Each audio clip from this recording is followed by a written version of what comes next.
Nos últimos anos a gente viu algo absurdo acontecendo no mundo do boxe, alguns dos maiores nomes desse esporte, lutadores que pareciam intocáveis, caindo, perderam a sua invencibilidade, aquele cartel invicto que valia milhões, e olha que não foi um ou dois, foram vários nomes de pesos que perderam, e eu vou te contar todas essas histórias por trás de todas essas quedas, e algumas delas vão te surpreender demais. Bora começar esse vídeo. Prazer, eu sou o Johnny Vicari, criador do Skill. Falando, já se inscreve aqui no canal, porque hoje eu vou te explicar, cara, que o tamanho do estrago que é perder um cartão invicto. Hoje a gente precisa voltar um pouquinho no tempo e conhecer a história, porque antigamente, perder no boxe era praticamente normal, fazia parte do jogo. Os caras lutavam 50, 70, 80 vezes na carreira, e é claro que uma hora ou outra os caras iam cair. Eles não acabavam a carreira no auge, eles iam até o final da sua carreira. E aqui exemplos claros: Muhammad Ali perdeu, Sugar Ray Leonard perdeu, o Popó perdeu, Mike Tyson perdeu. Isso não diminuía a grandeza deles, pelo contrário, às vezes até a derrota engrandecia a sua história para uma revanche, para uma trilogia. Mas aí algo mudou no mundo do boxe para sempre.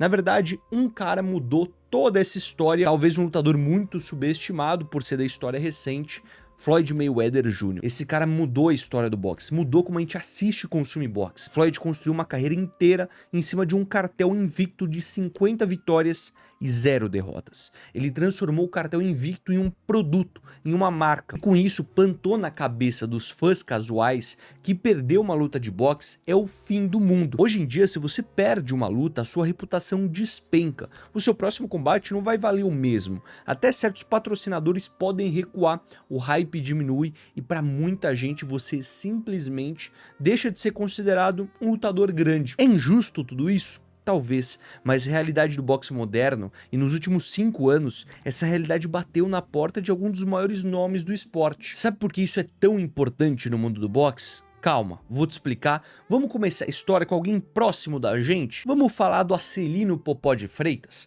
porque ele ficou invicto por bastante tempo na sua carreira. O cara tava 35 vitórias e nenhuma derrota, tinha sido campeão mundial em 2 categorias, era considerado um dos maiores punchers, um dos caras com o maior poder de nocaute dos pesos mais leves do mundo. E aí ele teve uma luta contra o Corrales, que vinha de uma das maiores guerras da história do boxe, contra o José Luiz Castilho, que foi uma reviravolta insana no 10º round. Era um duelo técnico ali, bastante técnica e potência do Popó, contra uma resistência clara ali do adversário. O Popó começa melhor naquela luta, mais rápido, conectando mais golpes, trocando muito bem no corpo e usando as esquivas características. Só que ele chegou até a abrir uma certa vantagem, até o 5º round, com muita velocidade e precisão. E aqui a gente tá falando de 2005, a época que o auge do Popó já tinha acontecido, ele já estava caminhando para um final de carreira. Então o gás, obviamente, naturalmente, começou a apagar depois do 6º round. O Popó começou a perder a mobilidade e a luta virou uma guerra de desgaste. No 10º round, o Corrales encaixou uma sequência forte e o árbitro acabou interrompendo a luta. A derrota foi um choque brutal pro Popó. Ele mesmo disse que sentiu que tinha deixado de ser intocável. Ele ficou muito abalado emocionalmente, começou a sentir o peso de estar longe de casa, problemas pessoais, desgaste físico. Foi um momento em que a carreira dele passou de viver altos e baixos. Essa derrota praticamente dividiu a carreira do Popó num antes e depois. A primeira vez que alguém tinha imposto pressão e resistência naquela potência toda. Ele acabou perdendo mais uma luta posteriormente na sua carreira e encerrou a sua carreira com 2 derrotas no seu cartel. Talvez você esteja assistindo esse vídeo até o momento e se perguntou: o que cacetes tem um sapato em cima de uma máquina de escrever? Essa marca aqui é uma marca de sapatilhas que patrocina o Popó, que é a Tofanin, e a marca que me patrocina aqui no canal também. Então, se você curte o meu conteúdo, curte documentários como esse para manter o canal existindo, eu fico muito agradecido por vocês usarem o meu cupom. A Tofanin é a primeira sapatilha que eu usei no mundo do boxe, muito resistente e tem um custo bem baixo. Vale muito a pena você dar uma olhada nas sapatilhas. Inclusive, tem a versão do Popó lá também. Ele tem uma sapatilha com a Tofanin. Se você quiser adquirir uma sapatilha sua num preço muito bom, uma sapatilha resistente, entra no site do Tofanin e utiliza o cupom FALA ao finalizar a sua compra, que vai ajudar a gente a me remunerar pelo vídeo que você está assistindo. Inclusive, eu tô deixando aqui todos os cupons que a gente tem da Maximum, da Growth, aqui embaixo. Cupom FALA em todos os lugares. Muito obrigado a todo mundo que já usou. Agora vamos falar de boxeadores de uma era mais moderna do mundo do boxe. pós-Floyd Mayweather. Agora o Popó fala que um dos grandes sonhos que ele não realizou na vida do boxe foi ter lutado com Floyd Mayweather. E todos esses próximos casos que eu vou te contar, histórias, são na era pós-Floyd Mayweather, depois que ele se aposentou, com essa nova questão de, cara, perder acaba com a carreira de um atleta. E a gente vai começar essa história em 2021, Teófimo Lopes contra George Kamboros Jr. Esse foi um dos maiores choques recentes da história do boxe. O Lopes tinha acabado de vencer o Vasily Lomachenko, né? Não é qualquer um que ele tinha ganhado, que foi uma das maiores vitórias da carreira dele. E era o campeão indiscutível dos pesos leves, invicto com apenas 23 anos. O futuro do boxe, todo mundo achava que o Kambosos ia ser só mais um na lista. Você lembra de um vídeo que a gente fez aqui no canal dos 7 níveis de boxeadores? Tem boxeadores que são aqueles boxeadores escadas, aqueles caras que a gente bota na luta só pra fazer uma escadinha, só pra aumentar o cartel de vitórias. Tem um fato muito importante nisso de cartel de vitórias, que no começo da carreira de grandes promessas, eles colocam boxeadores que não têm um grande repertório, não têm um grande talento, que servem como escada. Uma luta teoricamente mais fácil para construir um cartel de 30, 40, 50 lutas sem perder, para aumentar o valor agregado do lutador. E essa luta podia ser considerada uma luta escada na carreira dele. O Lopes entrou completamente errado naquela luta. Ele foi querendo ir nocautear logo no primeiro round, né? Fazer ali o TikTok dele, e tomou uma queda logo de cara. E olha que ele não aprendeu a lição, tá? Ele continuou apressado, descontrolado, tentando forçar um nocaute a todo custo. O Kambosos, esperto, usou isso a favor dele. Boxeou bem, contragolpeou, venceu nos pontos. O Lopes perdeu a sua invencibilidade, perdeu os cinturões e perdeu aquela aura de invencibilidade. Até hoje eu acredito que com outra mentalidade, outro plano de jogo, mais maturidade, o Lopes poderia obviamente ter vencido aquela luta, mas ele subestimou o adversário e pagou caro por isso. Mas obviamente que a história não para por aí, porque pouco tempo depois foi a vez de Josh Taylor sentir o gosto amargo da primeira derrota. E adivinha quem tirou o zero dele? O próprio Teófimo Lopes. Pois é, meu amigo, o Lopes perdeu o invicto, mas tirou o invicto de outro cara em seguida. O Josh Taylor era o campeão indiscutível dos super leves em uma outra categoria, invicto, bastante técnico, talentoso, e ele já vinha mostrando sinais de desgaste. Teve uma vitória polêmica contra o Jack Catterall e todo mundo achou que ele foi beneficiado pelos juízes, né? A construção de novo de uma nova promessa. E aí veio essa super luta contra o Lopes, e cara, o Lopes se redimiu, dominou o Josh Taylor de um jeito que ninguém esperava, atropelou, impôs ritmo, impôs força física, e o cara tirou o zero do escocês de uma forma categórica. Foi uma vitória que mostrou que no boxe você pode cair, mas também pode se levantar ao derrubar o próximo também. Pra mim isso é um grande exemplo que, cara, mesmo que o cara perdeu uma luta, ele consegue se recompor. Vale lembrar que uma derrota não acaba a carreira de ninguém. A gente tem um exemplo de um cara que no começo da carreira perdeu e continuou sendo talvez o maior nome da geração do boxe moderno, que é o Canelo Álvares. Ele perdeu pro Bivol e perdeu também pro Floyd Mayweather. E cara, não tem como falar que os dois são grandes boxeadores, né? E ele perdeu para esses dois num começo e meio de carreira e mesmo assim continuou sendo talvez o maior nome da história do boxe moderno. Talvez o que pode ter apagado ainda um pouco mais essa reputação foi essa última derrota pro Terence Crawford. Eu até quero sua opinião nos comentários. Você acha que uma derrota pode acabar com a carreira de algum boxeador? Deixa aí nos comentários pra mim. Mas é o seguinte, talvez essas últimas lutas que eu te contei você nem conhece, talvez se você não for muito fã de boxe, talvez você não conheça essas histórias. Mas nada se compara ao que eu vou te contar agora, porque as próximas quedas envolvem super estrelas do mundo do boxe. Lutadores que transcenderam o esporte, que estão em outra prateleira. Então vamos falar agora de uma das lutas mais esperadas do boxe recente. Errol Spencer Jr. contra Terence Crawford. Cara, essa luta demorou anos para acontecer, negociações intermináveis, provocação em rede social, fãs enlouquecendo, dois caras que eram invictos, dois campeões no peso por peso e dois melhores pounds for pounds do planeta. O Spence, o lutador técnico, forte e agressivo, o Crawford, que conseguia jogar na direita e na esquerda, genial, rápido, cirúrgico. Quando finalmente anunciaram a luta, o mundo inteiro parou para assistir. E olha, foi brutal. O Crawford simplesmente desmontou o Errol Spence Jr. E quem sabe a gente ouve falar mais do Crawford hoje por conta dessa luta. Ele dominou do começo ao fim, fez ajustes perfeitos e no nono round finalizou a luta. Spencer caiu, perdeu a invencibilidade e desde então não voltou mais a lutar. Muita gente acredita que nunca mais foi o mesmo depois daquele acidente de carro também que ele sofreu alguns anos antes. E talvez essa derrota tenha sido o sinal que era hora de pendurar as luvas. Uma lenda caiu e o Crawford subiu e provou que estava em outro nível. Crawford é um dos poucos nomes dessa lista que continuam invicto até hoje. Conseguiu ganhar talvez do maior desafio da sua carreira, que foi o Canelo Álvares. Se ele não perder a invencibilidade naquela luta, é capaz que ele nunca mais perca até a sua aposentadoria. E talvez a mística, depois do Floyd Mayweather, o Crawford vai ser um dos poucos boxeadores que vai encerrar sua carreira com um cartel invicto. Mas tem uma queda que chocou o mundo do boxe, e foi essa aqui. Essa foi bizarra, eu tava assistindo ao vivo e é loucura. Anthony Joshua contra Andy Ruiz Jr.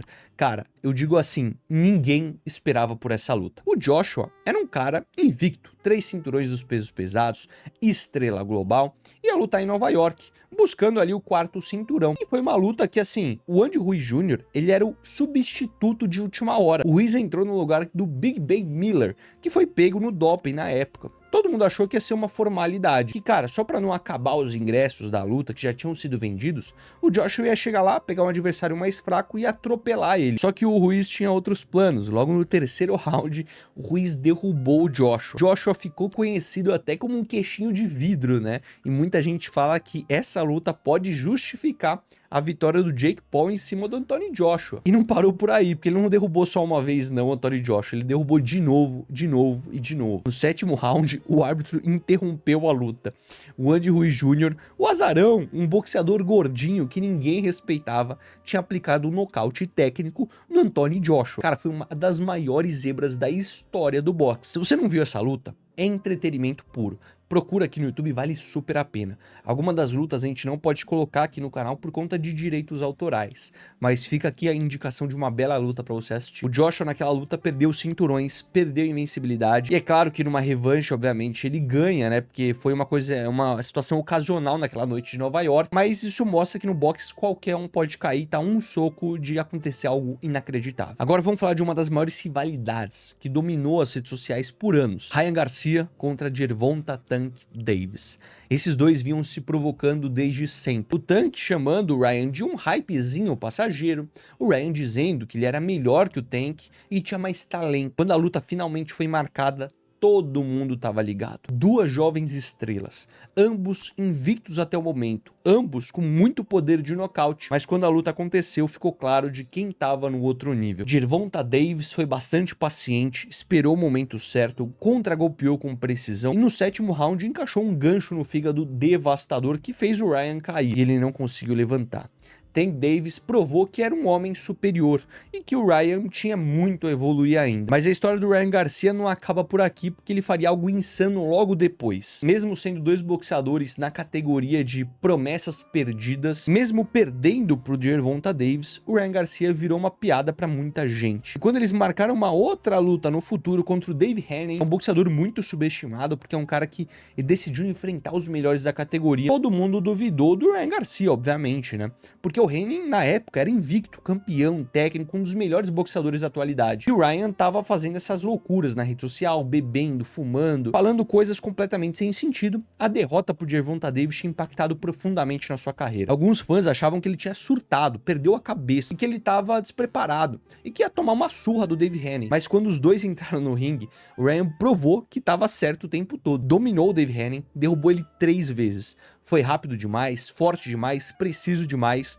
O Haney parecia intocável, foi completamente superado. E o Ryan venceu nos pontos de forma clara e tirou o 0 de um dos melhores da divisão. Foi uma das maiores reviravoltas e que mostrou que o boxe nunca pode duvidar de ninguém. Só que tem um pequeno problema nessa luta, porque depois o Ryan Garcia foi pego em doping e essa luta foi invalidada. Mas mesmo assim a galera do boxe não esquece, mesmo que o cartel dele continue um zerinho ali dentro, todo mundo sabe o que aconteceu naquela luta. Ele perdeu a supremacia para um boxeador inferior. Isso mancha uma reputação, mesmo sem a luta validada no cartel. Seguimos para a maior de todas, a luta que o mundo inteiro esperava, a talvez maior luta dos pesos pesados da última década. Tyson Fury e Alexander Usyk, dois gigantes, dois invictos, dois dos melhores pesos pesados da era moderna e da história.